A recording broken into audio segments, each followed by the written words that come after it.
Hello, I'm Brian Fox. Welcome to my channel, I Hate Rock Music. And today I want to talk about the New York band QUILL. Well, actually, they're from Boston. This band QUILL. And they came out of Boston.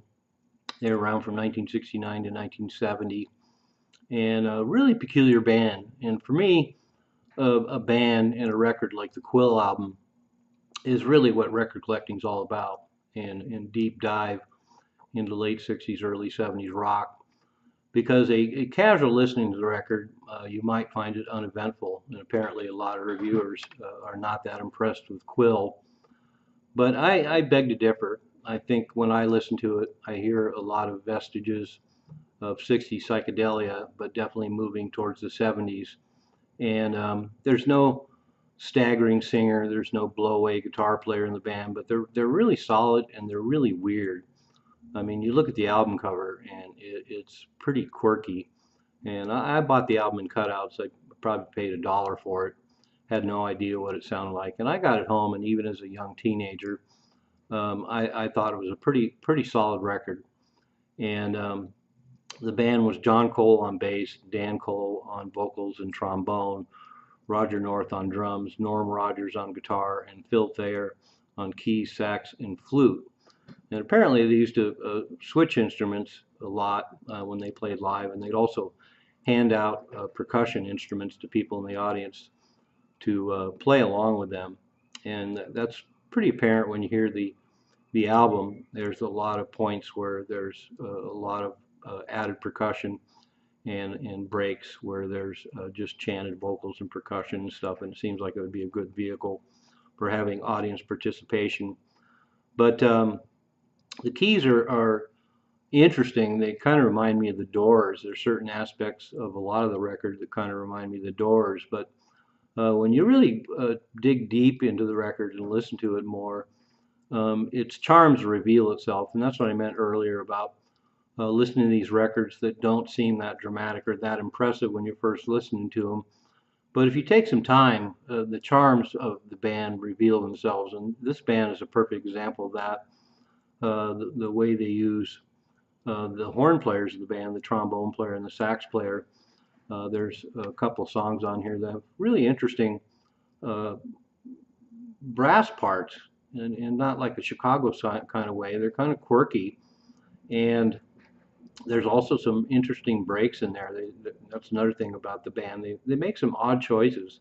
There's a lot of things that are conventional about their music, but they make a lot of really interesting odd choices. Some of the oblique backup vocals, the long complex arrangements, and a lot of the choices they have.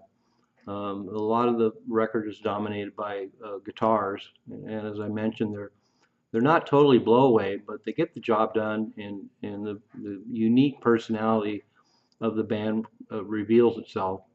So apparently they played around New York and New England a lot, and then they got a slot at Woodstock. So they're another one of those bands like Sweetwater that are lesser known that actually played Woodstock. And we have a 40-minute piece of music from the Woodstock Festival, which I'll post below. And live, not as strong as the studio record, but still interesting band with their own personality.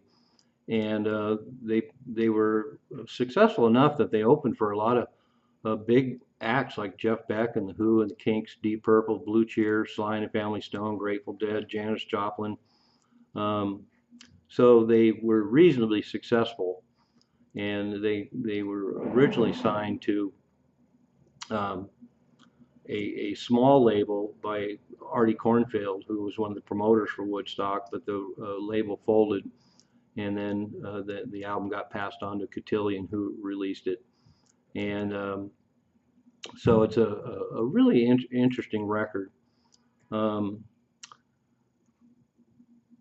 I say, on the surface they seem a lot more conventional, but when you get into their quirky arrangements and a lot of the psychedelic elements, it makes for an interesting brew, and the charms of the band reveal themselves on repeated listening. And that includes a lot of atonal scales, the fact that it's very eclectic. There's some social commentary. The lyrics are very poetic and exotic, And you can see that even in the song titles like Thumbnail Screwdriver, Tube Exuding. There's a great long track that evolves with a lot of interesting arrangements and progressive elements called Shrieking Finally. And then there's a song they do live that's not on the record called That's How I Eat. So they definitely had a strange sensibility to them. And that's one of the things that appeals to me about them is the psychedelic elements, but moving into the 70s. The fact that they're really kind of a strange band and embrace it fully. And that there's a lot of quirky elements on the record that ultimately make it really satisfying.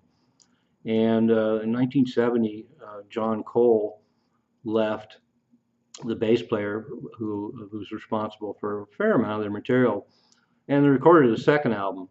And I would love to hear that. I'd love to hear where they moved from that first album, but it was shelved and still is unheard to this day. And hopefully at some point it'll be released. Probably not. There's not a lot of demand. They're as obscure as they get. And Roger North, their drummer, ended up doing all right. He ended up playing with the folk singer Odetta and the infamous Holy Modal Rounders. And so once again, that shows that he had kind of a weird streak in him to go from QUILL to the Holy Modal Rounders, who are really strange, fucked up, weird folk band that kind of is in league with the Fugs. But as I say, for me, this is what record collecting is all about. Getting a record like this, the cover just looks great, so it's great to have in your collection. And then the band is ultimately really strange and really eccentric, and that's what makes it stand out.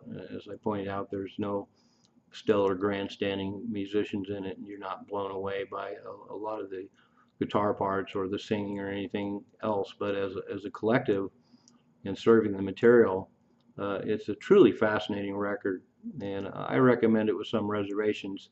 You're going to sit down with it and give it some time.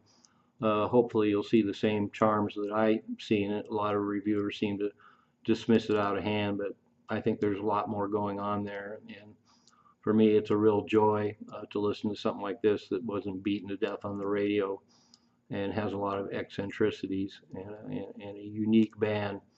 And so with some reservations, I recommend. Of course, I'll post the live material and the album below, and you can check it out. But I suggest giving it some time and savoring it, because it does have a lot of charms, and they're definitely a strange and oblique band. And I would love to hear that second album to see if they moved even further in that direction, since they recorded that first album right after playing the Woodstock Festival in '69. Obviously, they could have progressed a lot in the following year, and so that would really be something to hear. But QUILL, the kind of record that just makes record collecting a joy for me. I'm Brian Fox. Thanks for watching I Hate Rock Music.